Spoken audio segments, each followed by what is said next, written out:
Indonesia adalah negara yang sangat kaya akan sumber daya alam. Bauksit, kelapa sawit, kopi, coklat, dan juga hasil-hasil laut merupakan salah satu bukti kekayaan alam Indonesia.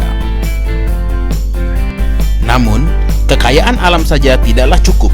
Karenanya, komersialisasi menjadi salah satu keniscayaan.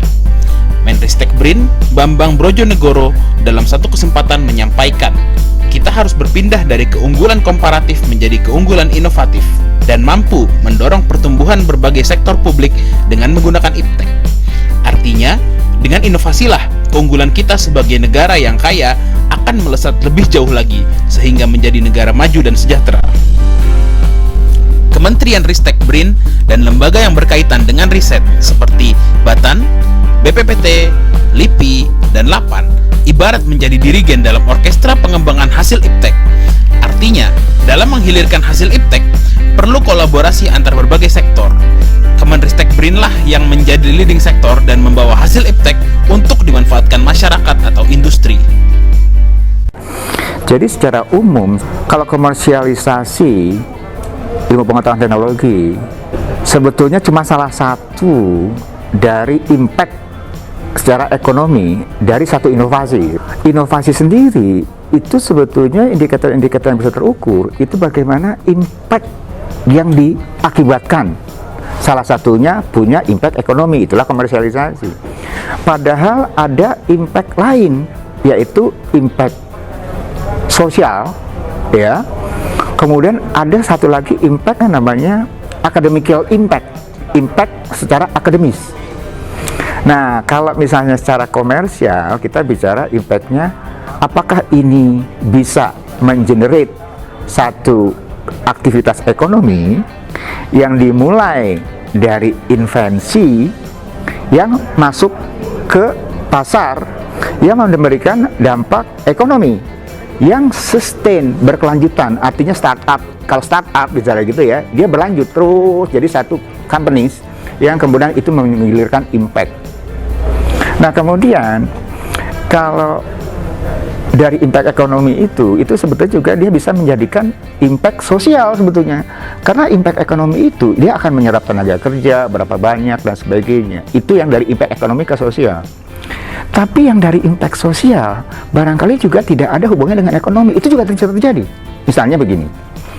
Ada satu invensinya atau inovasinya adalah bagaimana menyelesaikan masalah-masalah yang terjadi pada masyarakat. Misalnya, masyarakat di suatu daerah itu kekurangan air. Itu ada teknologi yang sudah proven bisa menyelesaikan masalah kebutuhan air di daerah masyarakat itu sendiri. Itu juga inovasi yang punya impact langsung. Yang tidak punya air, masyarakat itu kemudian sekarang mendapatkan air dengan mudah dengan bantuan teknologi. Nah, dampak sosial ekonomi itu kalau dikemas secara akademik itu juga akan punya academical impact.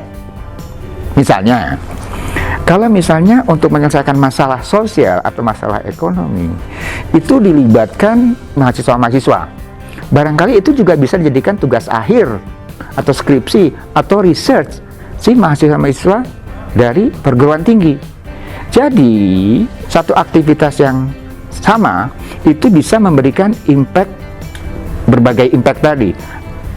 Economical impact, social impact, sekaligus academical impact. Kalau cuma komersialisasi itu cuma economical impact, tapi sebetulnya dia berkaitan dengan bagaimana social impact, kemudian juga academical impact. Itu yang lebih komprehensif melihat bagaimana itu inovasi. Pembenahan harus dilakukan dalam ekosistem riset, mulai dari publikasi, dana riset, dan output yang dihasilkan, karena mereka tidak memiliki daya saing. Salah satu yang harus dibenahi dalam menghilirkan hasil iptek adalah bagaimana hasil iptek sampai ke masyarakat dan mereka merasa memiliki iptek. Maka dari itu, kegiatan sosialisasi dan diseminasi harus dilakukan secara masif, sistematis, dan terukur. Dengan demikian, seluruh program riset, paten, dan hasil invensi dapat dipahami dan dimanfaatkan oleh masyarakat. Di dalam proses pembuatan kajian komersialisasi ini, kami mendapatkan bahwa saat ini wawasan masyarakat global mengenai komersialisasi teknologi sudah sangat terbangun. Karena itu, adalah mungkin bagi kita di Indonesia untuk mendidik secara masif anggota-anggota masyarakat seperti mahasiswa, dosen, dan pelaku penelitian iptek di seluruh Nusantara untuk mereka mengetahui bagaimana mereka secara mandiri menjadi aktor yang melakukan komersialisasi hasil riset. Kita dapat membangun modul-modul mendidik masyarakat memahami tahapan-tahapan komersialisasi teknologi. Kita bisa mendidik publik dari tahap studi investigasi awal, kelayakan pasar, pengembangan prototipe, introduksi pasar, pengembangan pasar, dan pengawasan bisnis. Secara logis, jika masyarakat luas lebih mengenal pribadi atau perorangan mengenai teknik komersialisasi teknologi, maka persepsi positif mengenai iptek lebih mudah muncul. Persepsi tersebut akan memberikan dampak dukungan memperkuat persepsi publik atas aktivitas dan fungsi litbang di lembaga-lembaga riset nasional. Dalam mengakselerasi proses komersialisasi, kolaborasi antar unsur menjadi suatu hal yang sangat penting. Dalam kaidah umum, kita sering sebut sebagai triple helix, yang saat ini sudah berkembang menjadi pentahelix, di mana masyarakat dan media harus dilibatkan. Dengan demikian, kedepannya kita akan sangat berharap Indonesia akan menjadi negara maju dan sejahtera dengan memanfaatkan hasil iptek. Untuk itu, saya menyarankan agar di masa depan Kementerian Riset dan Teknologi, Badan Riset dan Inovasi Nasional didukung oleh Bank Dunia untuk melancarkan pendidikan masyarakat luas mengenai tahapan komersialisasi teknologi.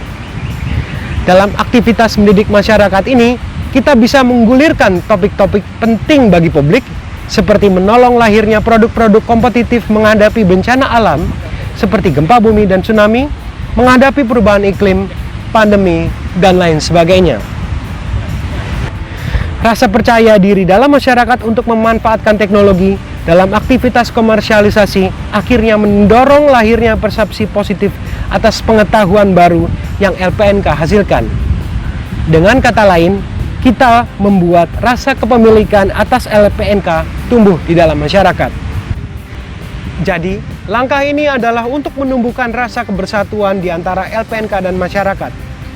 Kebersatuan inilah yang menjadi hal esensi bagi kita di Indonesia untuk mempercepat pembangunan menjadikan Indonesia negara maju, negara yang adil dan makmur.